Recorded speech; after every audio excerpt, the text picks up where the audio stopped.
Olá, que a paz de Jesus esteja conosco. Hoje nós iremos falar do tema perturbações espirituais e as suas afinidades. Está no capítulo 81 do Evangelho segundo o Espiritismo e também nas questões do Livro dos Espíritos de 459 a 488. Então eu vou dar uma lida em alguns trechos que eu destaquei desse item 81 do Evangelho. A obsessão é a ação persistente de um mau espírito sobre uma pessoa. Apresenta características muito diversas, desde a simples influência de ordem moral, sem sinais exteriores perceptíveis, até a completa perturbação do organismo e das faculdades mentais. Os maus espíritos pululam ao redor da terra, em consequência da inferioridade moral dos seus habitantes. Sua ação malfazeja faz parte dos flagelos que a humanidade suporta neste mundo.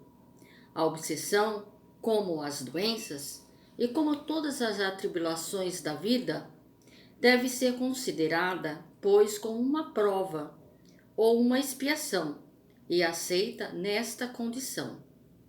Assim como as doenças são o resultado das imperfeições físicas, que tornam o corpo acessível às influências perniciosas do exterior, a obsessão é sempre o resultado de uma imperfeição moral, que dá acesso a um mau espírito.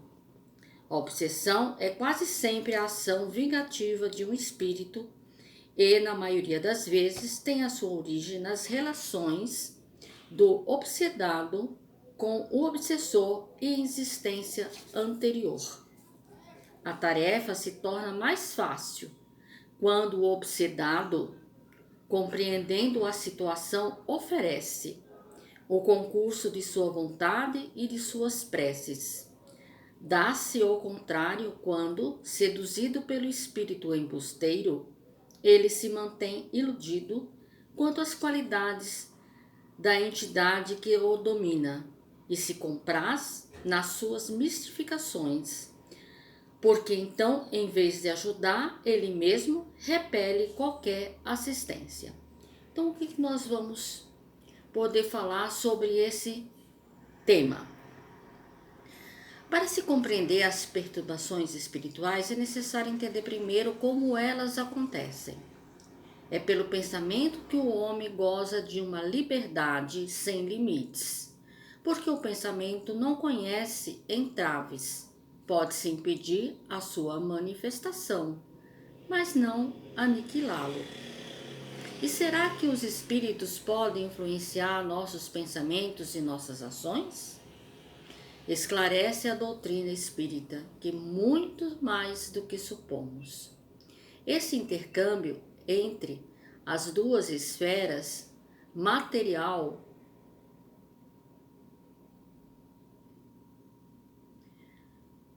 e espiritual, acontece frequentemente e chama a atenção para a necessidade de cuidar da qualidade dos pensamentos, quando se deseja criar sintonias positivas.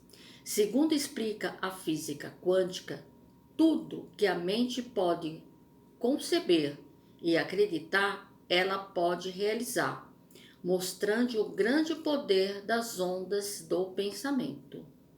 A partir desse conceito, compreende-se que quando essas frequências do pensar sofrem interferências negativas, as perturbações espirituais passam a acontecer, permitindo um elo entre o emissor e o receptor. Muitas vezes, essas influências ocultas são tão sutis que nem mesmo se percebe, criando-se espaço para um processo obsessivo, cujo ponto de ligação entre os obsessores e os obsediados são os pensamentos e os sentimentos que alimentam um ao outro. Para se libertar dessas influências espirituais menos felizes que causam desequilíbrio, é preciso buscar melhorar o padrão vibratório e a mudança no comportamento diário, procurando se afastar das influências negativas pelo pensamento. A harmonia espiritual nasce do desejo profundo de se libertar da influência de mentes menos felizes, perseverando no caminho da luz, capaz de combater a escuridão interior. Enquanto a ignorância aprisiona o despertar para a realidade do espírito com todo o seu potencial criador, sobre pensamentos e desejos, apresenta um caminho de infinitas possibilidades rumo à elevação.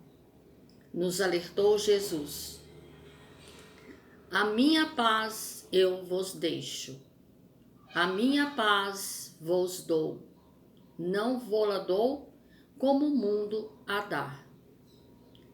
Sempre sejamos o instrumento da paz que começa em nós. Eis o grande antídoto para combater as perturbações espirituais. Então ficamos assim, trazendo essa reflexão que a doutrina espírita nos traz sobre essas influências e essas perturbações espirituais. Uma boa semana a todos e que Jesus sempre nos acompanhe. Que assim seja.